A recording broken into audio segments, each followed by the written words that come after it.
Lagi ya, untuk mobil manual itu di bawah ada 3 pedal. Yang paling kanan itu gas, tengah itu rem, paling kiri kopling. Untuk kaki kanan punya 2 tugas itu tadi, gas sama rem. Jadi nanti ganti-ganti atau pindah-pindah. Untuk kaki kiri khusus pedal kopling, tidak boleh untuk rem. Cara injakan atau cara tekanan. Untuk posisi kaki kanan, tungkai atau tumit, nempel lantai, berdiri main telapak kaki atau jari, dengan catatan kaki kanan lemes atau lentur, jadi jangan kaku. Nempel dulu pedal, baru tekan nanti yang halus, sedikit aja. Jadi jangan sampai tekan atau injakan kasar. Kalau kasar, nanti hasilnya kasar. Jadi main rasa, feeling, itu gas sama rem. Jadi biar hasilnya itu halus. Terus untuk kaki kiri, cara injakan kopling nanti. Tungkai atau tumit, itu bisa gantung atau ngambang, bisa juga nempel lantai. Tergantung nanti kenyamanan kaki kiri kita untuk tumitnya. Kalau saya pribadi nak gantung saat injakan atau tekanan ataupun nanti saat melepas. Terus injakan kopling nanti dilakukan cepat sampai full, sampai habis. Tapi melepasnya kopling pelan-pelan.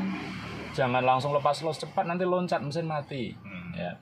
Kopling nanti ada saatnya injak atau tekan full penuh. Ada saatnya kopling kita mainkan atau kita buka setengah kopling atau separuh kopling. Ada saat lagi kopling dilepas total, kaki kiri bisa nganggur di lantai. Kopling full penuh itu di saat apa? Pertama, nanti saat ini mau perpindahan gigi atau ngoper gigi. Kopling full penuh, gas dikurangi, baru boleh ngoper gigi menaikkan atau menurunkan. Kedua, kopling injak full penuh nanti di saat habis jalan ingin berhenti. Entah itu dari jalan maju atau jalan mundur. Kalau ingin berhenti ya kopling full sama main rem. Jadi jangan sampai hanya atau cuma ngerem saja. Nanti benar berhenti tapi mesin mati karena mobil manual. Kecuali mobil matic itu beda lagi. Hanya ngerem saja. Terus kopling kita buka, kita mainkan setengah kopling atau separuh kopling itu di saat apa kita main setengah kopling? Pertama, nanti saat pemberangkatan awal atau angkatan awal itu harus bisa main kopling atau buka kopling setengah. Tujuannya biar pemberangkatannya itu pelan-pelan merayap. Jadi jangan sampai angkatan kok loncat mesin mati kan gitu ya. Itu karena efek rata-rata koplingnya kecepatan, terlalu cepat koplingnya kan gitu ya. Jadi harus bisa yang namanya main setengah kopling. Terus kedua nanti saat di garasi atau di parkiran.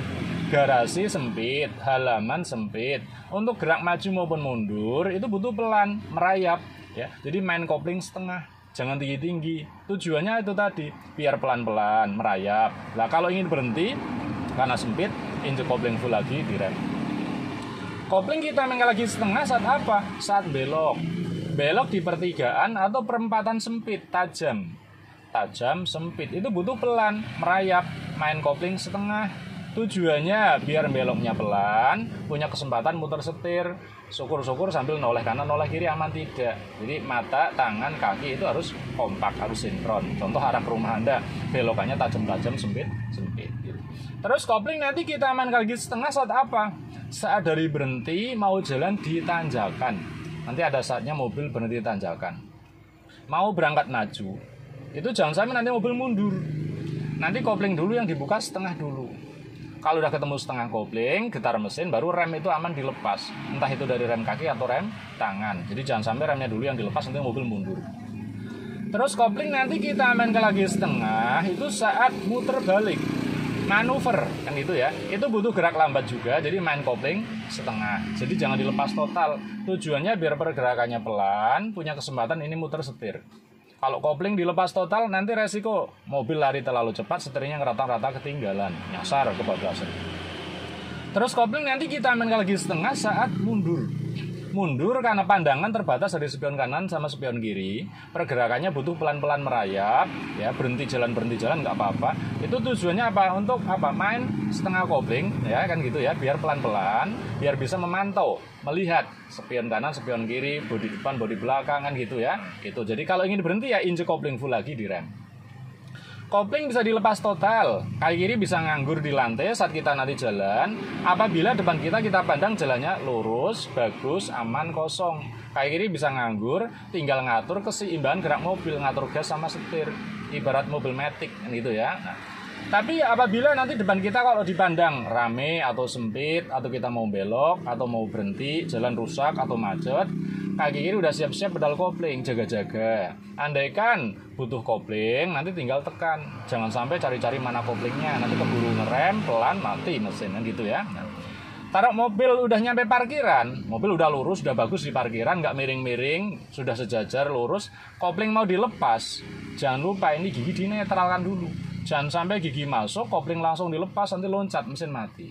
Nah, gitu, karena mobil manual kan itu ya. Ya sekarang untuk gigi di sini. Gigi di sini tertulis ada gigi 1, 2, 3, 4, 5 dan R. 1 sampai 5 itu untuk gerak maju. Gigi R untuk mundur ya. R itu bukan racing tuh ya. Medsos kadang guyonan ya kan gitu ya. 1 sampai 5 itu untuk maju, percepatan gerak maju, R itu untuk mundur. Nah, netral itu letaknya di antara gigi 3 sama gigi 4 di tengah-tengah perempatan. Jadi nanti kalau ingin masuk 1, arah giginya itu geser kiri dulu ke pertigaan antara 1 sama 2, set ditahan, dorong, maju. Tuh 1 mojok.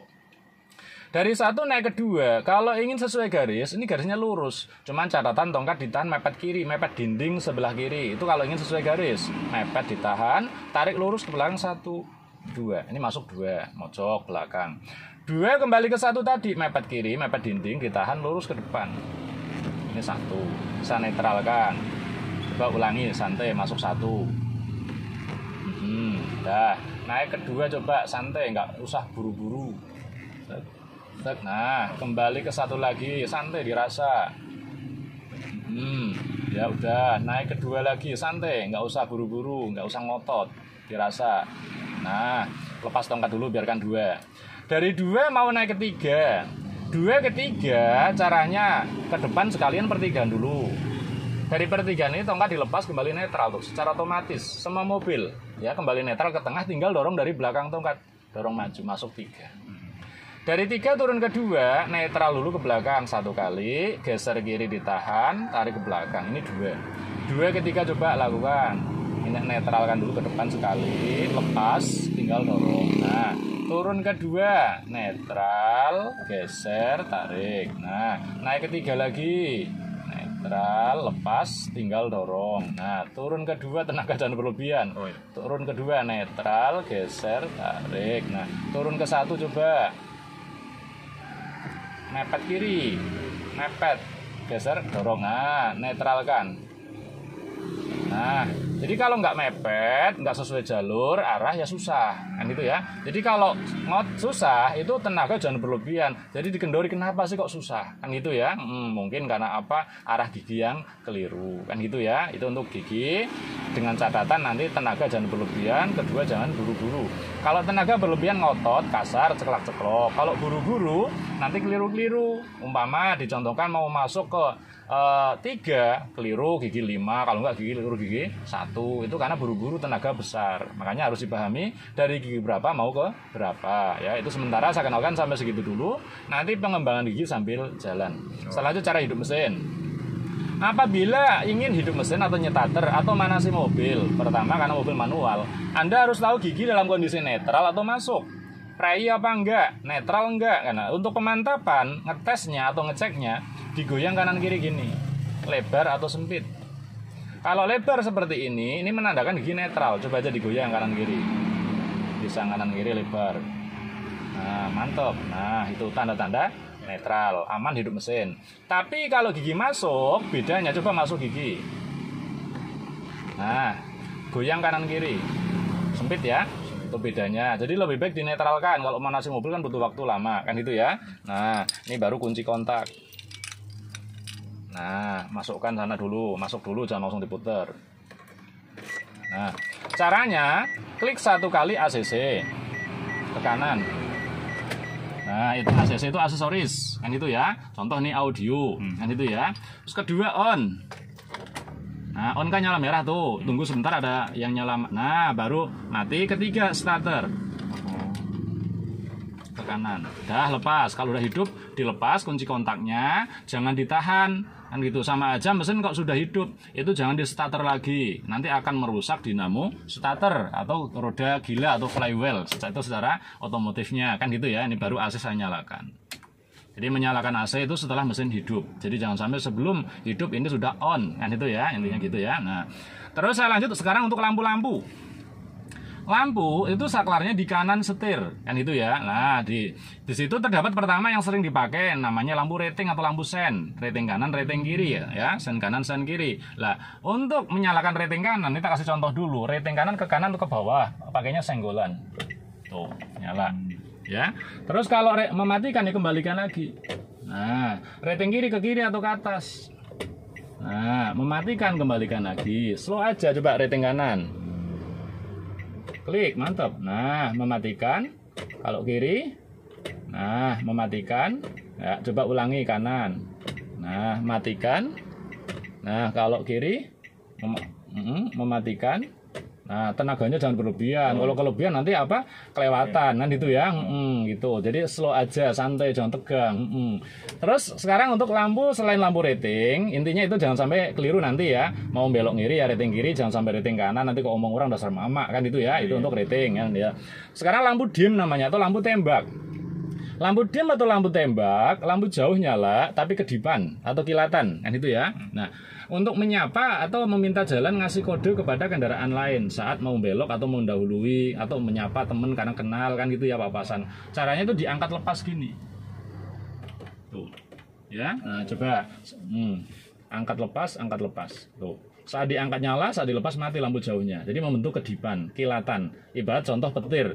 Biar pet mati, tanda-tanda mau hujan. Karena memberi tanda sama aja ini. Biar pet kan gitu ya, ngasih kode kepada kendaraan lain di depan kita. Terus ada lagi lampu malam. Penerangan jalan di saat malam hari. Strip lurus sama 0 atau off. Itu berarti lampu mati. Diputar strip lurus sama gambar lampu 2. Nah, itu namanya lampu kota atau lampu senja, mulai petang atau hujan deras, kan itu ya. Nah, klik sekali lagi ke atas ke arah gambar lampu besar. Nah, baru lampu depannya atau lampu besar, lampu utama itu nyala. Ada jauh, ada dekat, kan itu ya, panjang, pendek.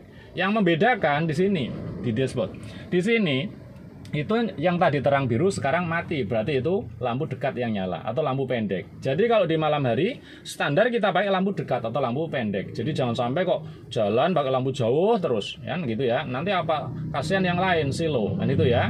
Nah, kalau memang depan kita kosong ya, di depan kita kosong tidak ada kendaraan lain, bisa silahkan pakai lampu jauh kan itu ya. Nah, caranya itu ditekan ke bawah, didorong. Tuh, terang biru. Ya, kalau ada kendaraan lain kasihan silo, dirubah dekat, angkat coba. Nah, kalau yang jauh lagi, dorong lagi. Nah, ingin dekat lagi, angkat lagi. Gitu, ya. Itu cara ngatur jauh, dekat. Menyesuaikan depan kita. Tapi standar itu pakai lampu dekat dulu atau di malam hari. Habis pakai mobil, lampu di off. Dinolkan lagi. Nah, jangan sampai nanti meninggalkan mobil, kondisi mesin mati, lupa lampu nggak di off semalam bisa tekor, soak. Makanya kadang ada mobil manual didorong, ya, matic nggak bisa dorong nanti, kan gitu ya. Nah, terus tambahan lampu ini segitiga sama sisi, ya. Ini namanya lampu hazard, lampu darurat atau lampu bahaya, emergency. Coba ditekan. Nah, rating kanan sama rating kiri nyala bersamaan. Ini minta jalan kanan kiri dalam keadaan darurat atau bahaya, mogok atau rusak, itu jelas, kan itu ya, memberi tanda kan gitu ya, bawa orang sakit atau jenazah mungkin ya, ada kecelakaan di depan kita kan, atau macetan di depan kita. Mematikan tekan lagi.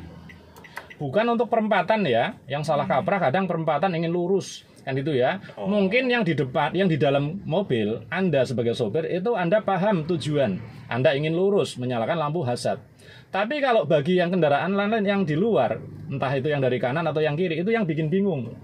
Yang di kanan nanti dikira mau belok kanan karena rating nyala 4-4-nya kan itu ya. Nah, bagi yang dari arah kiri dikira mau belok kiri, ternyata lurus terus, kan bingungi orang lain kan itu ya. Itu kadang niru-niru tapi barang keliru sebenarnya kan gitu ya. Cuman jadi adat kebiasaan itu jadinya, kebiasaan yang keliru kan gitu ya. Nah, itu untuk lampu hazard.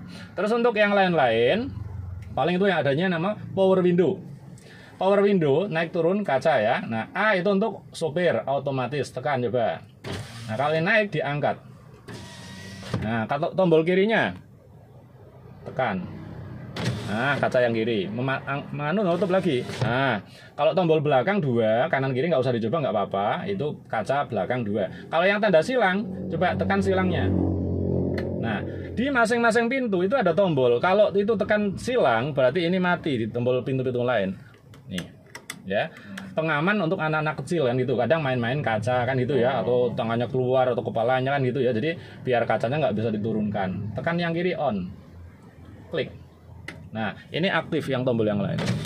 Jadi tombol selain auto itu akan mati kan gitu ya. Nah itu untuk power window. Jadi jangan sampai nanti kok nggak tahu, bingung kan gitu. Terus untuk setir rata-rata untuk mobil zaman sekarang sudah power steering.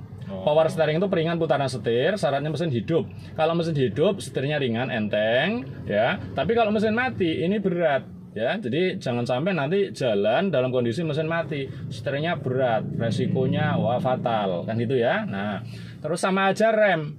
Rem itu hubungannya sama mesin hidup zaman mobil sekarang kan gitu ya, kendaraan-kendaraan zaman sekarang. Nah, jangan sampai nanti menggerakkan atau menjalankan kendaraan dalam kondisi mesin mati, remnya nggak fungsi 100%, bahaya, bisa nyelonong terus kan gitu ya, sama aja setir kan gitu. Nah, cara megang setir nanti cukup kanan kiri ngambang, jadi jangan dicengkram kuat, ngotot khawatir hilang kan gitu ya. Nah, putaran setir nanti yang halus, jadi jangan asal puter cak kan gitu ya, karena kita langsung di jalan, kecuali kalau di lapang kelebihan nggak masalah kan gitu ya, tepatnya luas. Terus untuk klakson nanti ditekan, jangan dipukul. Kalau dipukul kadang tidak bunyi. Kenapa? Tekanan tidak merata, tidak kuat. Kan itu ya. Jadi ditekan kan gitu. Yang kuat nanti kan itu. Jangan sekarang nanti ditonton orang kan itu ya. Nah, itu untuk ini. Kalau yang sebelah kiri ini untuk wiper nanti saat hujan kan itu ya. Gampang seperti rating kan gitu ya. Nah, sekarang sendal lebih baik dilepas dulu coba. Tujuannya apa? Saya suruh lepas sendal biar lebih peka, lebih cepat. Nah ini tempat duduk segini pas ya, maju mundurnya karena Anda tinggi ya. Coba sekarang kaki kanan nempel dulu pedal gas, coba nempel dulu ya, nempel. Jangan langsung tekan ya. Ini Anda rasakan suara mesin, kan halus. Ya. Cara nginjek gas, tempel dulu pedal gas, tekan sedikit, tahan, rasakan hasilnya. Dengungnya sedikit aja, gitu, bukan ngeng, tapi gitu. Coba sedikit. Nah tuh ditahan, gitu ditahan. Nah ditahan begitu, kan peka banget, ditahan. Terus dari gas coba pindah ke rem, nempel baru tekan yang halus, nempel dulu baru tekan dikit-dikit. Nah dirasa, jadi jangan langsung tekan set, kan itu ya. Kalau tekan set nanti berhenti dadakan, nah penumpangnya kaget, iya belakangnya kaget kan gitu ya, bisa nabrak kan gitu ya. Dari rem pindah ke gas lagi, nempel baru gas lagi yang halus. Tahan ya. Terus dari gas sekarang pindah ke rem lagi coba. Nempel baru tekan lagi yang halus dikit-dikit. Terus dari rem pindah ke gas lagi. Nempel baru gas lagi yang halus. Nah, ini perpindahan dari gas ke rem ke gas melatih perpindahan kaki, jangan sampai nanti keliru. Keliru fatal. Sering terjadi kecelakaan karena keliru pedal. Mau ngerem malah ngegas. Dikarenakan apa? Panik. Mana kalau panik tegang, tarik nafas, bingung tanya, nggak usah sungkan sama saya. Terus mengenai injakan atau tekanan gas sama rem itu untuk pengenalan. Nanti kalau ganti mobil, ganti kendaraan, perlu pengenalan atau adaptasi dulu. Gasnya sensitif galak enggak, remnya dalam apa cetek, itu perlu Anda kenal dulu. Ibaratnya Anda ganti motor, ya motor yang sering Anda pakai sih oke-oke aja, udah feeling kita oke. Tapi kalau ganti motor yang lain, itu perlu adaptasi dulu. Jangan sampai seperti digambarkan seperti motor Anda sendiri, ternyata remnya dalam, kan kaget kan gitu ya. Nah, sekarang sabuk pengaman dipakai dulu. Itu yang gantung sebelah kanan itu. Nah, iya. Nah, ya sampai klik. Tepatkan dulu. Itu. Nah, dah. Nih cukup.